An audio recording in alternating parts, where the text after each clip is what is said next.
आज कुदरत इस धरती पे मेहरबान है। जंगल, नदियाँ, खूबसूरत प्रकृति की वो देन जिसमें हम खोते चले जा रहे हैं। कोरबा छत्तीसगढ़ का एक खूबसूरत इलाका, इस शानदार इलाके में जहाँ प्रकृति ने झरनों के रूप में अपनी खूबसूरत छटा बिखेरी है, वहीं जंगली जानवर अपनी खूबसूरती, अपनी नेचुरल आज़ादी के साथ रहकर ना केवल वहाँ एक धरा को एक अलग ही रूप, स्वर्ग जैसा रूप दिखाते हैं।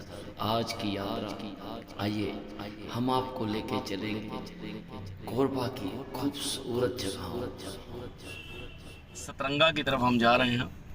दोस्तों, कोरबा और छत्तीसगढ़ जो है मशहूर है, जहाँ तक ये मेरे दोस्त राम जी ने बताया कि ये मशहूर जंगलों के लिए। यहाँ हर 10 या 5 किलोमीटर के बाद बहुत गहरा एक जंगल आ जाता है और उस जंगल के अंदर हाथी, भालू मतलब अक्सर पाए जाते हैं और अक्सर वो शहरों में भी आ जाते हैं भालू। और यहाँ पे महुआ की खेती बहुत ज़्यादा होती है। महुआ आप जानते हैं, जिससे बाद में उसको कहा जाता है कि वो शराब या जो भी उसका वो ये पेय पदार्थ बनता है, जिसकी महक से जो यहाँ की गृहणियाँ हैं जो उसको सुखाती हैं, उसकी वो जो डोडियाँ होती हैं या उसके वो जो बीज होते हैं, तो उसकी महक से हाथी भी यहाँ आते हैं और छूते हैं और फिर वो अपना गदर मचाने के लिए विख्यात है यहाँ।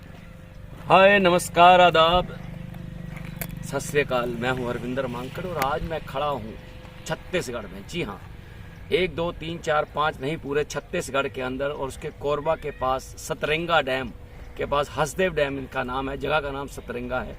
ये बहुत बड़ा पिकनिक स्थल है यहाँ का असल में, और पूरी दुनिया को जानना चाहिए इसके बारे में। या मेरे पीछे आप देखिए, कैमरामैन साहब दिखाएंगे मुझे, डैम है, बहुत बड़ा डैम है और दुनिया यहाँ देखिए पिकनिक मनाने आती है, यहाँ किश्तियों पे आती है। और इसके आसपास की प्रकृति को देखिए, इसके पीछे पहाड़ मैं आपको दिखाता हूँ। ये देखिए क्या शानदार नज़ारे हैं जो शायद आपने कभी नहीं देखे होंगे। ऐसे नज़ारों के बीच में ये सतरंगा डैम है और यहाँ के किसी से पूछते हैं, इसका इतिहास है। छत्तीसगढ़ की भाषा मैंने थोड़ी सीख ली है, तो मैं थोड़ा कोशिश करता हूँ। ये साहब आए हैं, ये साहब ऐसे लगते नहीं हैं कि आप छत्तीसगढ़ के हैं, फिर भी मैं पूछता हूँ, ते कैसे हंस? मैं ठीक हंस ठीक है। छत्तीसगढ़ का आदिवासी हंस? नहीं, मैं तो बनारस का हूँ, बट पिछले 10 साल से यहीं रह रहा हूँ। क्या बात है। जरा बताइए ये क्या है असल में, इसका इतिहास क्या है, आप बताइए। आइए कैमरा में हम चलते आप आगे आ जाइए, आप आइए। छत्तीसगढ़ जो है ये जब अलग हुआ एमपी से। आप आगे आएंगे कैमरामैन जी, आप आगे आ जाएं, तो आप आगे आ जाएं हमारे, ताकि हमें फॉलो कर सके।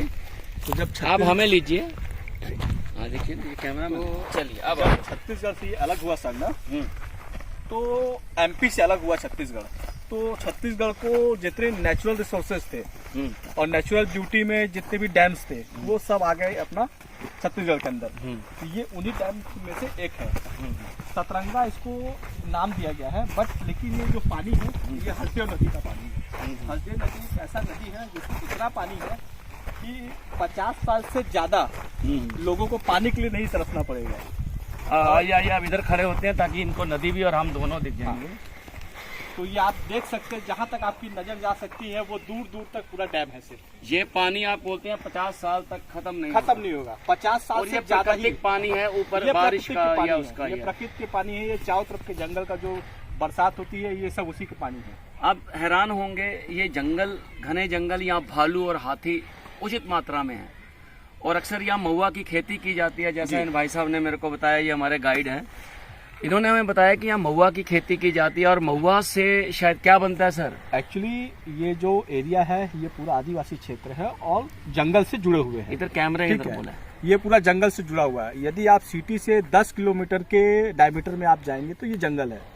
जंगल में क्या है, बहुत तरीके के पेड़ पाए जाते हैं जो आयुर्वेदिक यूज में भी आते हैं। तो उसमें से एक है महुआ का पेड़, ठीक, जिसका यूज क्या है कि एक तो उसका जो बीज होता है जिसको हम बोलते हैं डोरी, उसका काम आता है तेल बनाने के, डोरी के तेल बनते हैं। और उसके बाद जो उनका फल है महुआ, उसका काम है क्या, आयुर्वेदिक मेडिसिन के लिए, और दूसरा अल्कोहल के लिए, ठीक। तो महुआ का जो महक होता है ना, वो हाथियों को अपनी तरफ बहुत आकर्षित करता है, हाथियों को, ठीक है।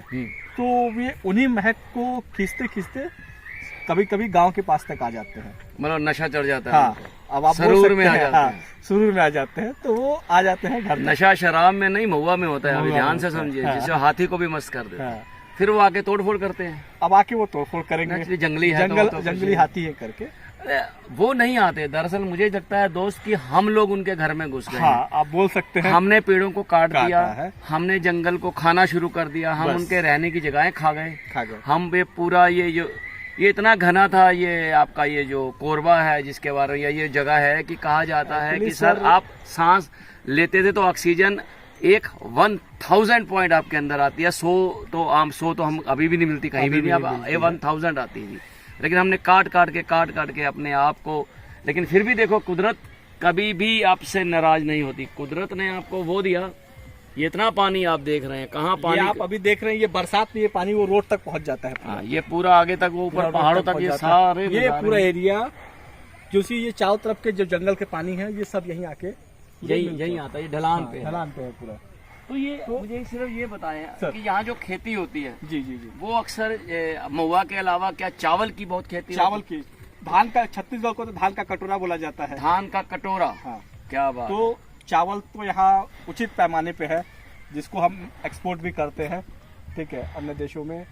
और उसके खाते अलावा- भी हैं। खाते भी हैं अपने यूज के लिए रख के, बाकी कोई लोग गवर्नमेंट को दे देते हैं, उसके थ्रू ये एक्सपोर्ट हो जाते हैं। तो याद रखिए कि आप दुनिया के बहुत सारे टूरिस्ट प्लेस पे जाते हैं, तो उन टूरिस्ट प्लेस के अंदर ये जगह अगर अनजानी है, आपको अनटच नहीं है, तो आप आएंगे। मैंने आपको जंगल रास्ते में दिखाया, ये जंगल को दिखाया, पहाड़ों में वहाँ से आ रहा हूँ, वो देखिए, वो उस ऊपर पहाड़ से हम लोग घूम के नीचे आए हैं अपनी गाड़ी से। सब तरफ जंगल था और खूबसूरत इलाका था।